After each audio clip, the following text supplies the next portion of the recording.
Congratulations, you just got your dream job as the Chief Marketing Officer at Blizzard Entertainment. You finally made it.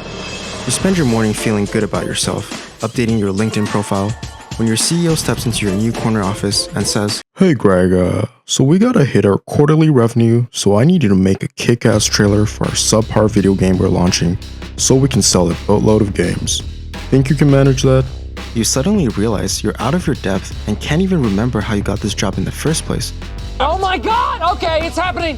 Everybody stay calm. What's the procedure, everyone? What's the procedure? Stay calm! So obviously, you go onto YouTube and start watching some random dude with 6 subscribers to learn something about video game trailers. If that's you, do not worry, because I've got you covered in this very specific scenario that's definitely not made up for a convenient intro. We will explore 3 different types of game trailers, what makes them great, how they appeal to your emotions, all while training you to be the Chief Marketing Officer that I always knew you deserved to be. First, a quick marketing lesson. Forget what your marketing class has taught you. The only thing you really need to understand is that marketing is just like dating. Now, before you scoff at this simple analogy, just bear with me for a second here. I really think that it's very similar. They're both attempts at building a relationship with someone. Sometimes it works out great, sometimes it doesn't. And sometimes you start lying because you're insecure because your game isn't so great, and then your date gets mad at you for making a really cool trailer, but your actual game turns out to be really terrible. So I guess what I'm trying to say is that it's pretty much the same thing. The first type are the cinematic trailers. This is like your date's Instagram page or Tinder profile picture. They usually look better than the actual thing. Cinematic trailers cost a lot of money, time, and effort to produce, but if done right, they can generate a lot of excitement and single-handedly affect sales. To date, my favorite is still Blizzard's World of Warcraft Wrath of the Lich King expansion trailer. It's aged very well for an 8-year-old trailer that was made when the newest iPhone model was this. I'm really pleased to tell you today all about the brand new iPhone 4S. It's also fun to watch because it gives us something to reminisce about the golden era of Blizzard before its implosion last year. We don't have any plans at the moment to do PC. Yeah, anyway, the cinematic look and feel of the trailer serves to fully immerse a potential buyer into the world of Warcraft. The creative direction was well executed with a combination of skillfully designed models and animation, breathtaking composition, and of course, the magnificent music.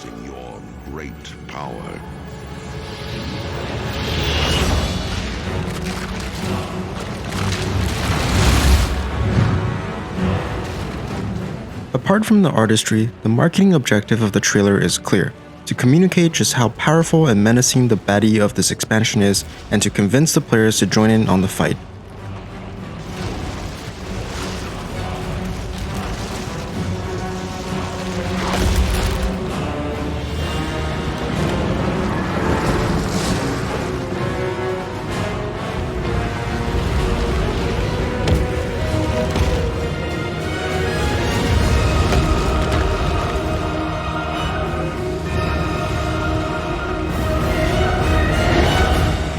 The trailer's narrative strategically ends right as the tension of the bad guy peaks in power, so that the players feel eager to join in the game during the height of the conflict.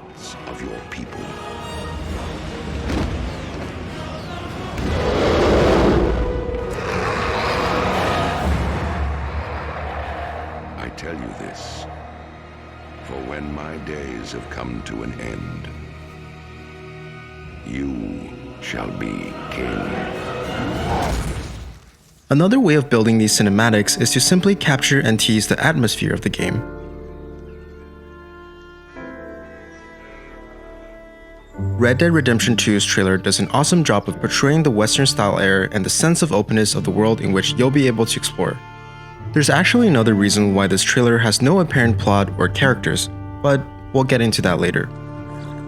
These are only 2 of the many ways a cinematic trailer can turn out, but overall they are an extremely effective way to convey the mood rather than the substance of the game. So, the issue arises when you don't see the substance of the game. Publishers sometimes overinvest in cinematic trailers. Just like if your date's Instagram page looks too good, game publishers can also set a very high expectation for consumers via cinematic trailers. This is why many gamers prefer to also watch the gameplay trailer.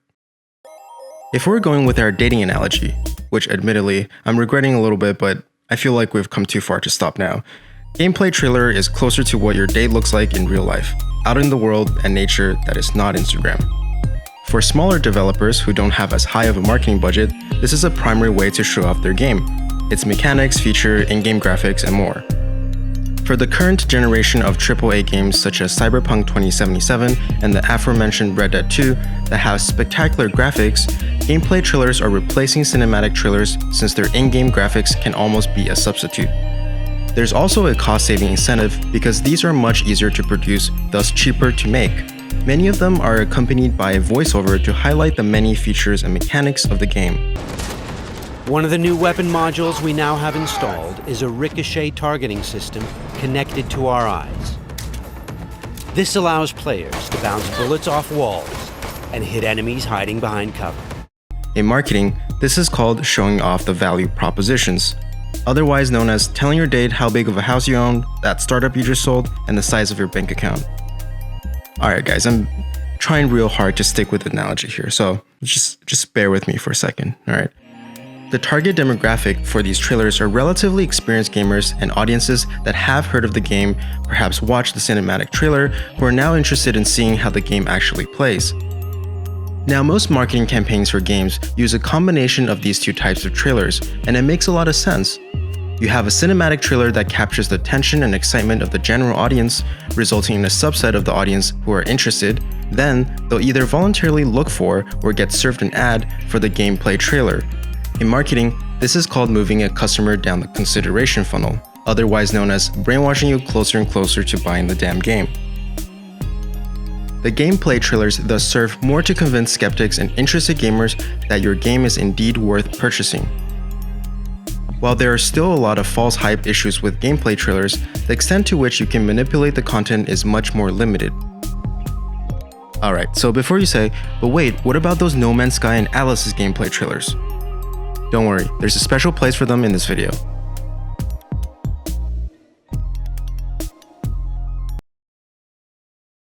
Trigger warning. Close the video now if you've been a victim of the fake trailer hype. Actually, never mind, that's probably all of us. So the third type of trailer is a combination of the worst part of the first two. It's so bad that I really don't know how to put it into one word. So it's not really a cinematic trailer because it uses pre-rendered in-game footage, but at the same time it's not really a gameplay trailer either because it uses fake scenarios that are manipulated to specific situations that you wouldn't really encounter in your normal gameplay otherwise. Alright, so we're back at the dating analogy. I'm regretting this more and more, but seriously too late for me to go back and think of something else more original, so this is what it is. I don't really know what a politically correct way of saying this is, but maybe you can compare it to your date who's wearing too much makeup. Alright, moving on. I know you've been waiting for this, so the two most recent infamous examples of this type of trailers are, of course, No Man's Sky and Atlas. Roll clip.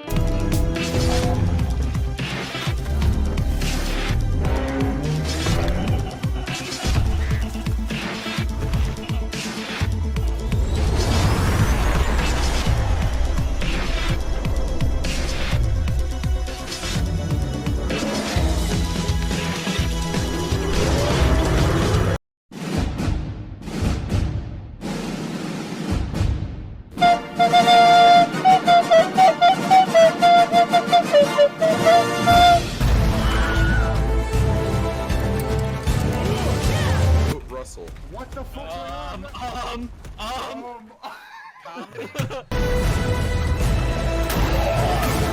Run! Rapid gunfire! Uganda! Let me stop the reactions! Movie! Yes to watch! Mafia!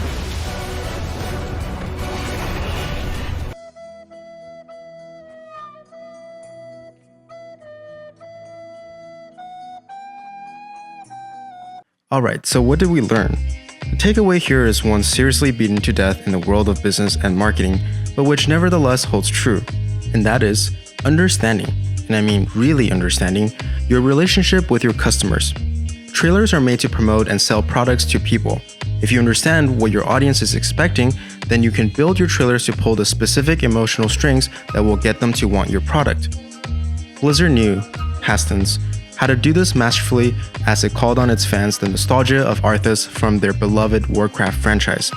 And the highly celebrated CD Projekt Red knew that its customers are expecting depth and differentiation and displayed this in all of its glory in Cyberpunk's gameplay trailer. The marketing team behind both of these successful trailers understood this truth well. If the relationship is built on understanding one another, perhaps it can even grow. Your day becomes a girlfriend, and dare I say one day flourish into a trusting long-term relationship. However, if your product turned out to be crap and delivered on none of the promises from the trailer, then your customers will just feel terribly used and break up with you.